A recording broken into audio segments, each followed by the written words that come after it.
ದಿನದಿಂದ ಜಲಮಂಡಳಿಯಿಂದ ಅವ್ರು ಭಾಳ ಜನ ದುಡ್ಡು ಕಟ್ಟಿರಲಿಲ್ಲ. ಅದಕ್ಕೆ ಅವ್ರಿಗೆ ಯುಗಾದಿ ಹಬ್ಬಕ್ಕೆ ಬಂದಿರಲಿ ಗಿಫ್ಟ್ ಅಂತೇಳಿ ಎಲ್ಲರಿಗೂ ಕೂಡ ಒನ್ ಟೈಮ್ ಸೆಟಲ್ಮೆಂಟ್ ಕೊಟ್ಟಿದ್ದೀವಿ. ಎಲ್ಲರೂ ಕೂಡ ಕಟ್ಟಿ ರೆಗ್ಯುಲೈಸ್ ಮಾಡಿಕೊಳ್ಳಿ ಅಂಥೇಳಿ ಅವಕಾಶ ಮಾಡಿಕೊಟ್ಟಿದ್ದೀವಿ. ಸೊ ಬೆಂಗಳೂರು ನಗರದ ಗ್ರಾಹಕರಿಗೆ ಎಲ್ಲ ಥರದ ಅನುಕೂಲ ಆಗ್ತದೆ.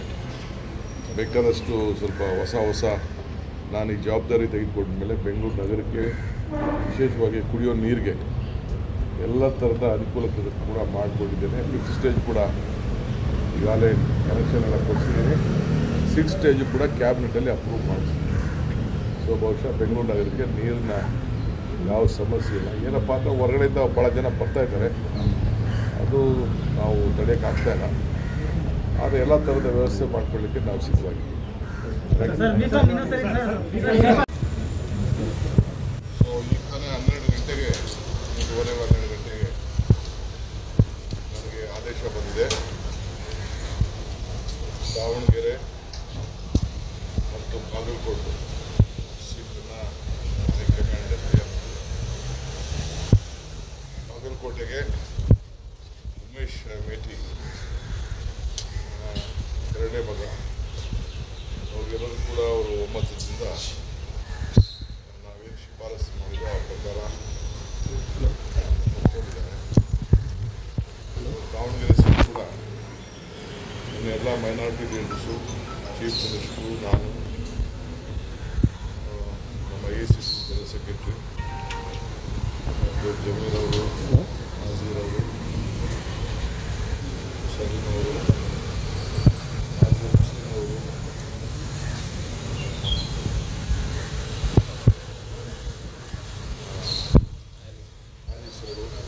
ಜಬ್ಬಾರ್ ಅವರು ಎಲ್ಲರೂ ಕೂಡ ಮಾತಾಡಿ ಒಮ್ಮತದ ತೀರ್ಮಾನಕ್ಕೆ ಪಕ್ಷದ ಸಂಪ್ರದಾಯದಂತೆ ಮುಂದಿನ ಕೂಡ ಕುಟುಂಬದವ್ರಿಗೆ ನಾವು ಮಧ್ಯ ಕಾಲದಲ್ಲಿ ಆದಾಗ ನಾವು ಅವಕಾಶವನ್ನು ಮಾಡಿಕೊಂಡಿದ್ದೇವೆ. ಆ ಪ್ರಕಾರ ನಾವು ತೀರ್ಮಾನವನ್ನು ಪಾಲಿಸ್ಕೊಂಡು ಎಲ್ಲರೂ ಕೂಡ ಒಪ್ಪಿಕೊಂಡಿದ್ದಾರೆ. ಒಮ್ಮತ ಚುನಾವಣೆ ಮಾಡಿ 2 ಸೀಟನ್ನು ಕೂಡ ಗೆಲ್ಸ್ಕೊಂಡು ಬರ್ತೀವಿ ಅಂತೇಳಿ ಒಪ್ಪಿಕೊಂಡಿದ್ದಾರೆ. ಸೊ ಈಗಾಗಲೇ ನಾನು ಮಲ್ಲಿಕಾರ್ಜುನ್ ಅವರಿಗೆ ಅವರ ಮಗನ ಯೂನಿಫಾರ್ಮನ್ನು ಅವ್ರ ಕೈಲಿ ಕಳಿಸ್ಕೊಡ್ತೇನೆ.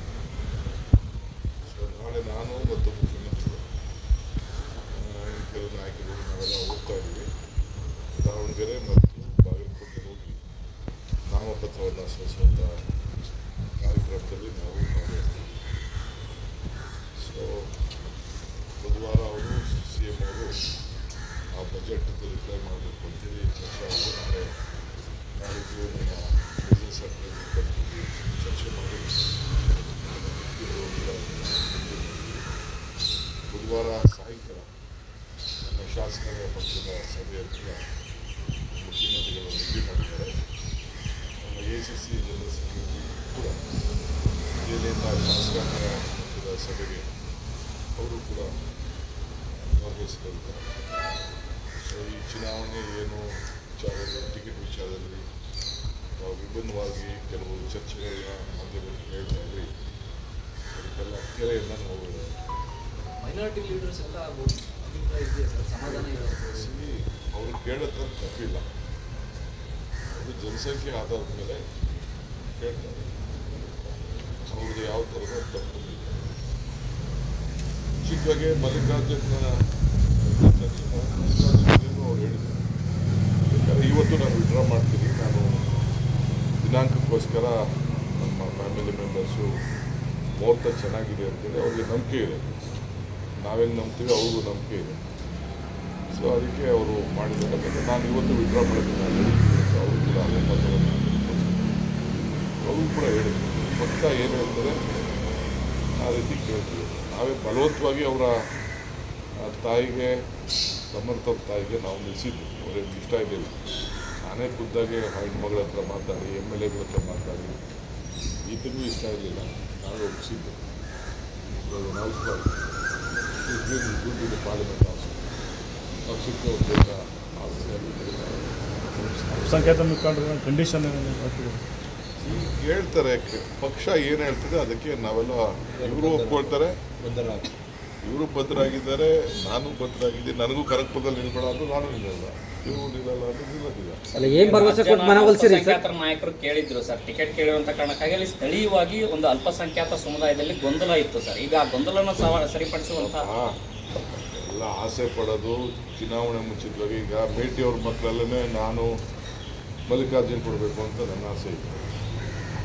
ಕೆಲವರು ರೂರಲಲ್ಲಿ ಮಗಳು ಕೇಳಿದ್ದು, ಅವ್ರ ಹೆಣ್ಮಗಳು ಸಭ್ಯ ಪ್ರೆಸಿಡೆಂಟ್ ಇದ್ದು, ಇನ್ನೊಂದು ಹೆಣ್ಮಗಳು ಕೇಳಿದ್ದು, 4 ಜನರು ಕೇಳಿದ್ರು.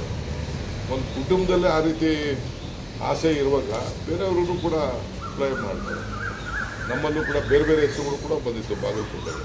ಸರ್ ಈಗ ಬಂಡಾಯವಾಗಿ ನಾಮಪತ್ರ ಸಲ್ಲಿಕೆ ವಾಪಸ್ ಯಾರು ದಾವಣಗೆರೆಯಲ್ಲಿ ಬಿಜೆಪಿ ಜೆಡಿಎಸ್ ಅವರು ಕೆಲವು ಅಲ್ಪಸಂಖ್ಯಾತರು ಅಲ್ಲಿ ದಾವಣಗೆರೆಯಲ್ಲಿ ಕಂಟೆಸ್ಟ್ ಮಾಡೋದು ಇವೆಲ್ಲ ಪ್ರಯತ್ನ ನಡೀತಾ ಇದೆ. ಎಲ್ಲ ರಾಜಕಾರಣ ಅಂತಂದಮೇಲೆ ನಮ್ಮಲ್ಲೇ ಡಿಫ್ರೆನ್ಸ್ ಕ್ರಿಯೇಟ್ ಮಾಡೋಕ್ಕೆ ಅವರು ಮಾಡ್ತಾರೆ, ನಾವು ಮಾಡ್ತೀವಿ.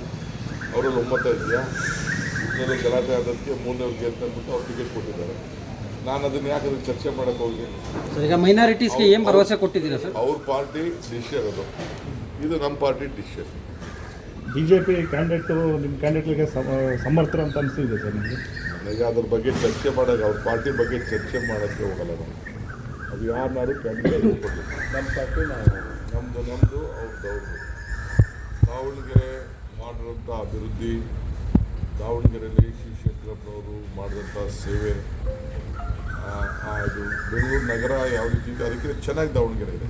ನಾನೇ ಕಣ್ಣಲ್ಲಿ ನಾನು ನೋಡಿದ್ದೆ. ರೋಡ್ಸು ಮತ್ತು ಕಾಂಕ್ರೀಟ್ ರೋಡು, ಡೆವಲಪ್ಮೆಂಟು, ಕುಡಿಯೋ ನೀರು, ಬಡವ್ರ ಮನೆ ಎಲ್ಲ ಕೂಡ ಭಾಳ ಚೆನ್ನಾಗಿದೆ.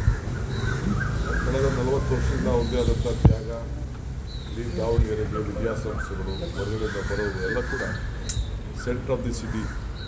ಈಗ ಕಾಂಗ್ರೆಸ್ ಪಕ್ಷಕ್ಕೆ ಆ ಕುಟುಂಬ ಒಂದು ದೊಡ್ಡ ಮೊದಲಿದ್ದ ಕೂಡ ಶಿಸ್ತನ್ನು ಕಾಪಾಡ್ಕೊಂಡು ಬಂದಿದೆ. ಅದನ್ನೆಲ್ಲ ಗಮನ ಇಟ್ಕೊಂಡು ಎಲ್ಲ ನಮ್ಮ ಲೀಡರ್ಸ್ ಎಲ್ಲ ಹೋಗ್ತಾರೆ. ಸರ್ ಆಮೇಲೆ ಸರ್ ಮುಸ್ಲಿಮರು ಹೇಳ್ತಾರೆ ಒಂದೇ ಮಾತು ಸರ್, ಶಾಮನೂರವರ ನಂತರ ಅಲ್ಲಿ ಮುಸ್ಲಿಂ ಸಮುದಾಯಕ್ಕೆ ಟಿಕೆಟ್ ಕೊಡಬೇಕು, ಅವ್ರ ಕ್ಯಾಂಡಿಡೇಟ್ ಆಗಬೇಕು ಅನ್ನೋದು ಮಾತು ಕೊಟ್ಟಿದ್ರಂತೆ.